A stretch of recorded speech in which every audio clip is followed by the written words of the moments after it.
Bienvenue au segment prolongation Patreon. Et aujourd'hui, j'avais envie de vous lancer sur quelque chose qui a failli être mon sujet, mais finalement, j'ai choisi les mâles, les vrais hommes. Tu sais, là, Raph, il l'a répété souvent qu'il avait pas choisi Fanny. Il est allé avec Catherinelle, finalement, parce que Fanny ne l'a pas choisi, lui. Ouais. Fait que, tu sais, je voulais parler de cette affaire-là de aller vers quelqu'un qui est intéressé envers nous au lieu d'aller vers quelqu'un qui nous intéresse foncièrement nous-mêmes. Le choix de la facilité. Ouais. La paresse. La paresse ou la peur de se faire rejeter. Je sais pas, parce que quand tu vas vers quelqu'un qui t'a démontré de l'intérêt sans trop te poser des questions sur si ton intérêt est réciproque, ben t'es comme, ben au moins cette personne-là ne me rejettera pas, c'est elle qui m'a choisi. Moi, je sais que j'ai tendance à faire... En tout cas, j'ai fait ça souvent dans ma past life de dating, tu sais, moi, j'avais des intérêts que je cachais. Je les disais pas aux hommes qui m'intéressaient. Mais dès qu'un homme me démontrait de l'attention, par exemple, puis là, ça...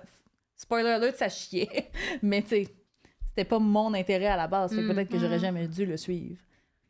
Ça vous arrive-tu, vous autres aussi? Ben, j'essaie de penser, tu sais, dans l'absolu idéal, c'est que la personne qui est intéressée envers toi t'intéresse aussi. Ben, c'est ça. Fait comme, c'est l'absolu idéal, c'est ça. Après ça, c'est parce que, tu sais, c'est Raph, l'exemple. Comme, je lui prête vraiment des mauvaises intentions, mais je pense que dans la vraie vie, si quelqu'un dit t'es intéressé, je pense que c'est honnête de l'essayer. Tu sais, peut-être, de dire comme, cette personne-là est intéressante envers moi, je suis indifférente ou j'avais pas vu ça comme ça, mais d'accord, tu sais, let's give it a shot. Comme ça m'est arrivé. Puis oui, ça a chié. Ben, moi aussi, mais à chaque ça, fois. Mais ça, je trouve quand même que c'est plus positif que d'aller juste vers un gars pas mal toxique à première vue, mais qu'on y va pareil parce que il m'a donné de l'attention. Mais on dirait que au départ, peut-être que j'allais théoriser, est-ce que je dois donner est-ce que je dois dire que c'est T'es pas obligé. Ça m'est arrivé. Ça m'est arrivé, puis ce qui s'est passé, c'est que la relation n'a pas forcément chié, mais je dirais que j'en ai appris plus sur moi-même et sur le fait que ça peut pas fonctionner, en fait. Comme, oui, ce sera bon pour l'ego de se dire que, ok, cette personne-là...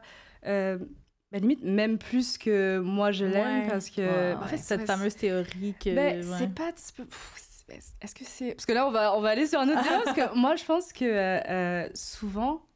moi, j'aime souvent plus que l'autre personne, c'est ce que j'ai remarqué. Et donc, je pense que là, dans ce cas de figure, j'étais plus dans un mécanisme de je vais pas souffrir si je sais que l'autre personne m'aime plus, ou un tout petit peu plus que moi je l'aime. Mais finalement, la première conséquence, c'est que je me suis rendu compte que que une relation, ça se faisait à deux, que c'est comme ça un dialogue. Donc finalement, oui, tu sais que la personne, elle est comme... En théorie, elle va rester là, mais tu as aussi envie qu'il y ait une sorte de réciprocité, puis que tu te sens finalement coupable à la fin, comme tu te sens un peu égoïste de mais c'est perdre aussi de temps un en fait lien... de l'autre personne. Ouais, mais on dirait que ça me fait penser à ton affaire de chasseur-cueilleur aussi, de comme, à un moment donné, est-ce que je peux être en contrôle, puis moi, aller vers les hommes qui m'intéressent? Mais c'est parce que tout est lié. Aussi, les femmes hétéros, on est dans une l'amour espèce de marche pas carcan. quand il y a une notion de contrôle. Comme quand on pense contrôler, souvent on contrôle pas, puis comme ça peut qu'être voué à l'échec en fait.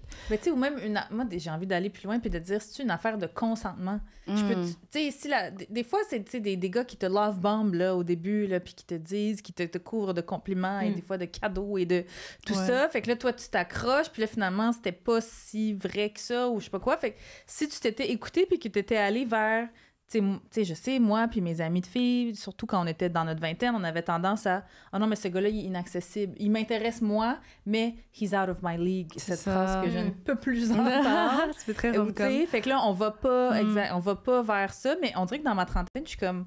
Et je vais aller vers les hommes qui, moi, m'intéressent. Tant mieux si ça peut me flatter pour l'ego que certains... Tu vas aller vers des hommes. Gros statement. De sa vie. Mais tu sais, celui que je vais avoir trouvé qui m'intéresse, je vais aller vers lui puis je vais pas attendre qu'un homme s'intéresse à moi. Puis oui, Mais puis, c'est la gestion du risque, tu sais. Si tu vas vers quelqu'un que tu sais qui est vraiment intéressé à toi, ben il y a aucun risque. Tu n'as pas de risque de te faire blesser ton ego, t'as pas de risque de te faire rejeter. La personne, c'est un safe bet. Ton ego finit quand même par être blessé parce que j'ai l'impression que quand tu vas vers une personne en te disant « Oh, dans tous les cas, elle est intéressée par moi », comme on voit même pas l'autre personne, en fait. On voit juste le fait que « Oh, elle est intéressée par moi ». Tu ignores un peu peut-être les signaux. C'est ça. Ben oui, et puis aussi, il y a le fait que tu prends la personne pour acquise et tu prends pas le temps de juste connaître la personne pour ce qu'elle est. C'est vrai. Et l'autre personne finit soit par s'en apercevoir ou alors l'autre personne finit par se lasser en fait d'être face à quelqu'un qui juste se regarde elle-même.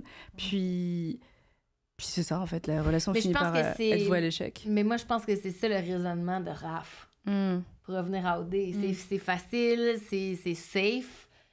C'est ce qui va me causer le moins d'ennuis dans le cadre de l'aventure. Dans le cadre du jeu. Ça va lui causer des ennuis, en fait. En tout cas, je ne le souhaite pas, mais statistiquement. Mais moi, je pense que Catherine va finir par réaliser que c'est un piment, là. Ouais. Post-OD, je pense. Post-OD, tu penses? Ouais, ben, moi, je pense que... j'ai oublié son nom, on a tellement ri de lui. Mathieu P. Mathieu P. Mathieu Pasta. Mais non, mais c'est parce que moi, je pense que... En tout cas, mais ça, c'est un autre sujet, mais je pense que... Il y a beaucoup de sujets qui sont comme... Oui, c'est ça. S'il n'y a pas d'autres filles qui viennent en compétition avec Catherine, elle va voguer avec Raph jusqu'à la fin. Là, après, c'est le jeu qui le veut aussi. C'est ça. Ouais. Oui, t'es venu là pour trouver l'amour, mais t'es aussi venu là pour être stratège. Exact. En tout cas, finalement, ça aurait pu faire un bon sujet. Oui, merci de vous être prêtés au jeu. Merci au Patreon. Merci.